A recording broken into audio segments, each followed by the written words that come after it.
Welcome creative new activity. আবারও একটা নতুন ভিডিও নিয়ে চলে এসেছি।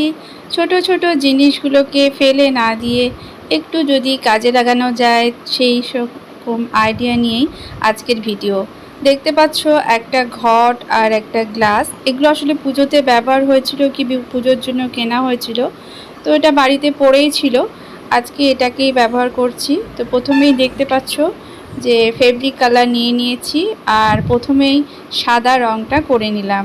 সাদা রঙের উপরে যে কোনো রঙ করলে সেটা সুন্দরভাবে ফুটে ওঠে, তাই জন্য প্রথমে সাদা ফেব্রিক কালারটা আমি করে নিচ্ছি। আর তারপরে এই বড়টা ঘটের মধ্যে আমি নীল রঙ করে নিচ্ছি।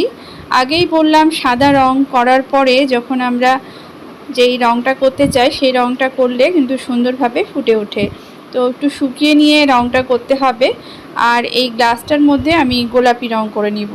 তো এভাবে প্রথমে এই কাজটা আমাকে করে নিতে হবে। তো এটা আমি করে নিলাম, তারপর ডিজাইন করব। এই দেখো গোলাপি আর নীল দুটো রঙ আমার হয়ে গেছে, একটু শুকোতে দিব।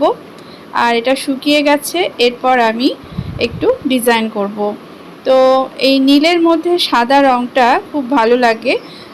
তো আজকে আমি এই নীল ঘরটার মধ্যে একটু সাদা রঙের ডিজাইন করে নিব।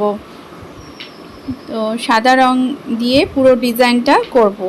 তো রং চয়েসটা তোমাদের ব্যাপার, তোমরা যেরকম যে চাও সেই রং দিয়ে এটা করতে পারো, তবে নীলের মধ্যে সাদা রঙটা সুন্দর ফুটে ওঠে। তো এখানে খুব ধীরে ধীরে আমি কাজটা করছি। প্রথমে ড্রয়িং করে নিলে সুবিধা হয়, তবে আমি চেষ্টা করেছিলাম একটু রুল দিয়ে এঁকে নিতে, খুব সুন্দরভাবে দেখা যাচ্ছিল না। তো সেজন্য একটু আন্দাজ করেই কাজটা করতে হয়েছিল। আর দেখো এখানে নীল রঙটা খুব ভালো মতো শুকায়নি, আমি তার আগেই সাদা রঙটা করছি। তো সেজন্য প্রথমে একটু দেখো নীল নীল হয়ে বেরিয়ে আছে। তো যাই হোক, প্রথমে নীল রঙটা সাদা রঙটা আমি করে নিব, সাদা রঙ দিয়ে ডিজাইন করে নিব। তারপর যদি মনে হয় তাহলে আরেকটা কোট করে নিব সাদা রং দিয়ে। তো এভাবে ডিজাইনটা আমি করে নিচ্ছি। আমার বাড়িতে যত মাটির এই ধরনের পট থাকে আমি চেষ্টা করি এগুলোকে একটু সাজিয়ে গুছিয়ে নিয়ে সুন্দরভাবে আর্ট করে এগুলোকে সাজিয়ে কোথাও রেখে দিতে। বিভিন্ন রকম যে ফুলদানির মতো হতে পারে, এই যে কোনো পট হতে পারে গাছ লাগানোর জন্য। তো বিভিন্ন রকম যে দইয়ের ভাঁড় আসে, তারপরে মাটির যে প্রসাদ দিলে সেই রকম জিনিসগুলোকে ফেলে না দিয়ে আমি চেষ্টা করি এই ধরনের কিছু ডিজাইন করে সেগুলোকে সাজিয়ে তুলে সেগুলোকে বিভিন্ন জায়গায় সাজিয়ে রাখতে। তো তোমরাও চেষ্টা করবে। আর ডিজাইন যে খুব একটা কঠিন করতে হয় তা কিন্তু না, যা ডিজাইন মনে আসবে সেইগুলো দিয়েই কিন্তু এগুলো সুন্দরভাবে করা যেতে পারে। তো এইভাবে আমি ডিজাইনটা করে নিচ্ছি।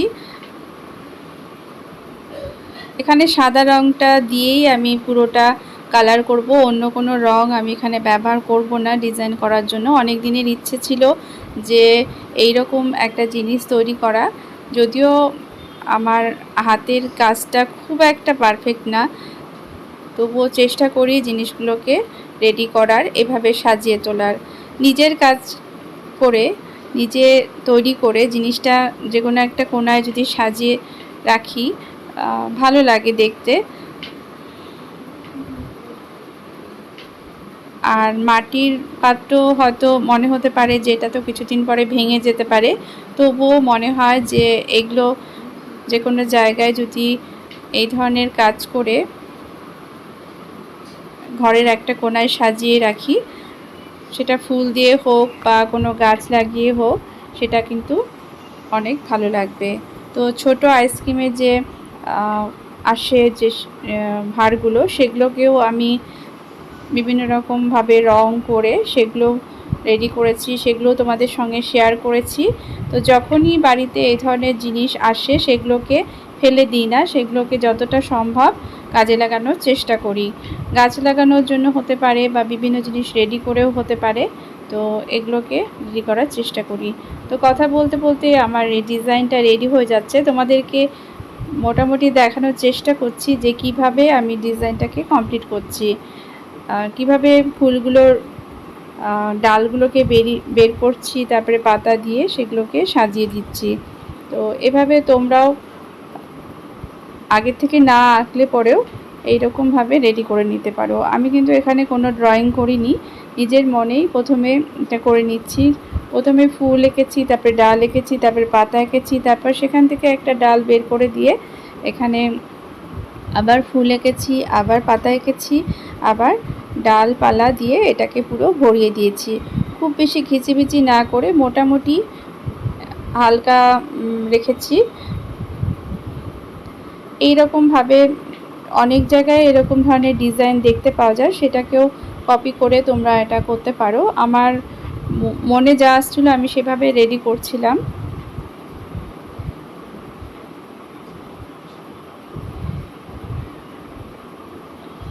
তো এভাবে আমার এই যে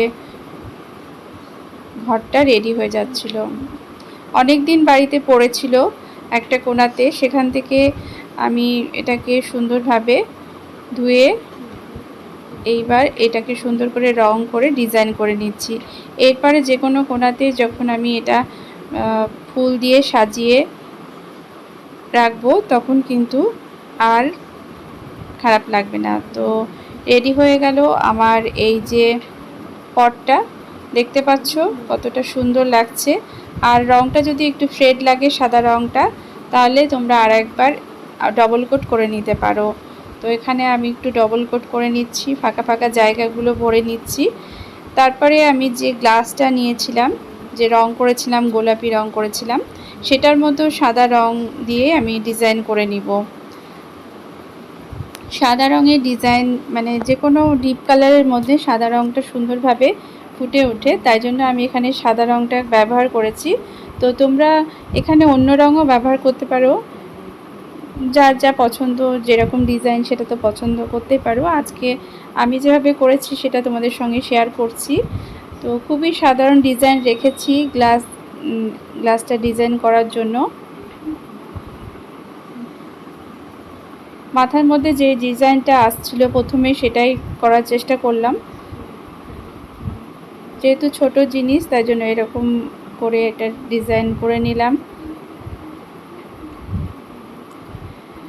এভাবে যে ছোট ছোট জিনিসগুলো, এটা হয়তো আমরা ফেলে দিতেই পারতাম, কিন্তু সাধারণ একটা কাজ করেই এগুলোকে আমরা নিজেরাই পাল্টে ফেললাম।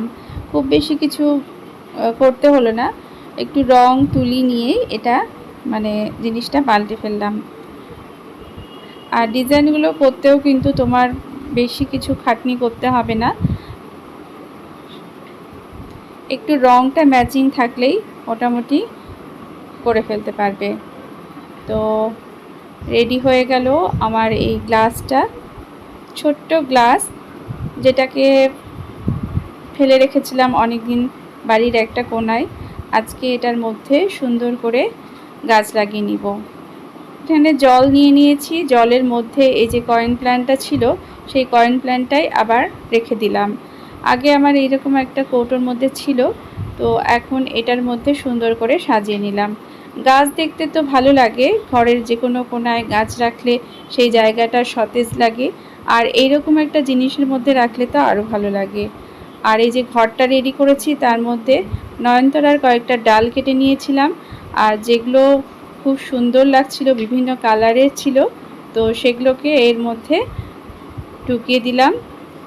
তো তাজা ফুল যে কোনো একটা কোণায় যদি সাজিয়ে রাখি সেটা জায়গাটা সুন্দর লাগবে। তো কেমন লাগলো অবশ্যই কমেন্ট করে জানাবে, ভালো লাগলে একটা লাইক করে দিবে।